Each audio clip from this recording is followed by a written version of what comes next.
So basically, for me, the way that I explain the broken bird syndrome is when you see an injured bird. You see something that is injured, you see something that is hurt, and because you have constantly been of service to other people, or because you have been broken just like that bird, and you have been able to repair yourself, you feel as though, and to some degree you know, that you are capable of healing that bird because you've constantly served others, or you have been of service to yourself and you were able to heal yourself.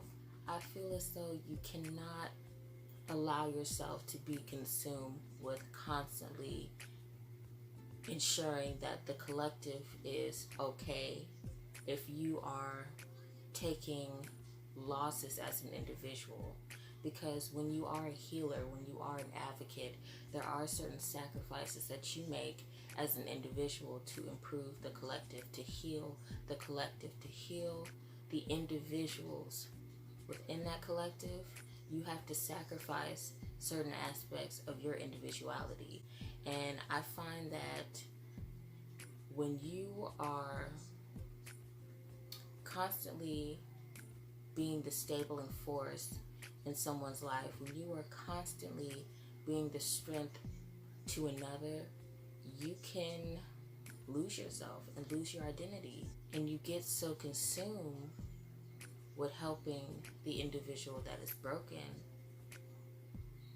that in turn you become just as broken as that individual. Just like the transference of energy, the energy that was once within that person is now within you because of all the energy that you exerted into that person and all the energy that they had to release in order to accept the energy that you were giving to them. So you have to be very cautious with how you delegate your time and your energy to people that are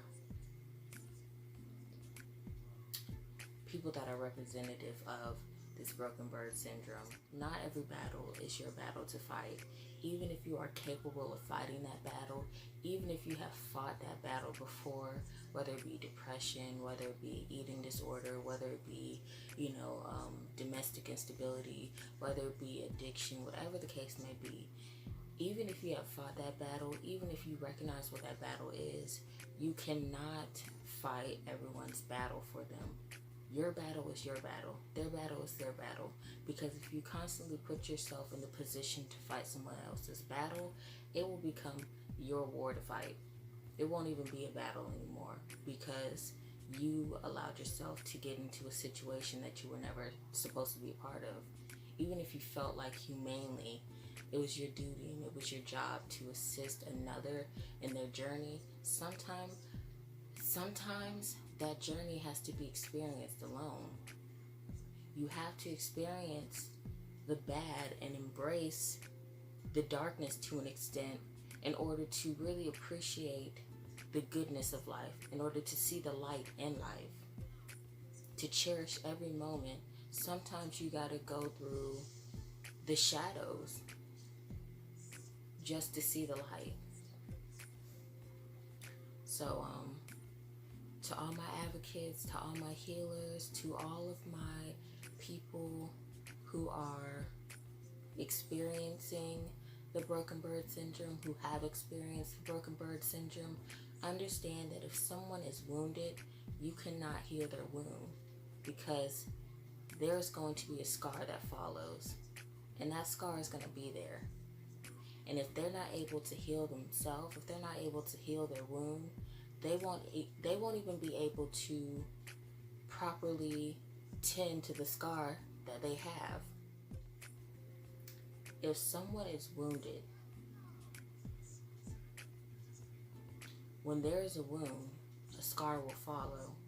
And if they're not able to properly tend to the wound that was there previously, that scar is just going to be as treacherous as that wound was. So you have to allow people to experience their healing process and have that individual experience.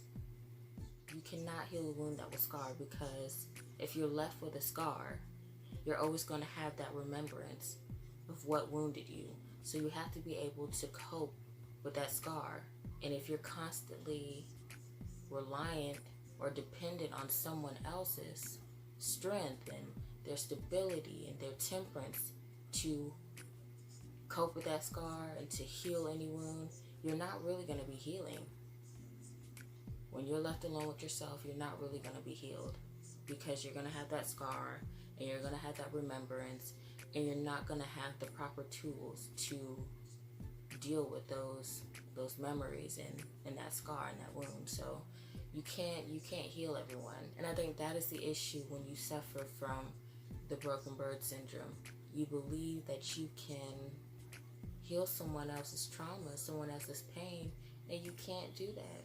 Every wound isn't your wound to mend. Every scar cannot be erased. But when you start your healing process, when you undergo healing and you experience it for yourself, it allows every individual who is healing their wounds and dealing with their scars to properly heal. So when you fight a battle that is not yours, you're taking a sacrifice. And sometimes an unnecessary sacrifice. So, to all my advocates, to all my healers of the world, yes, continue to heal, continue to guide, continue to be of assistance to others, continue to advocate, but do not do it at the cost of yourself. Do not do it at the cost of your sanity. Do not do it at the cost of your overall energy, because that is something that you must protect. Your energy, your time is so valuable. That's why Google and all of these companies are, taking analytics to see how we interact with social media. So if these major companies and corporations value your time or appreciate your time or understand the value of your time, even if they don't value your time, that is a big indicator that you should start valuing your time and how you invest in people and how you invest in yourself. Because time literally is money. Time is everything. Value your time and value your energy. Conserve it. You can still heal, you can still guide, like I said, but limit it.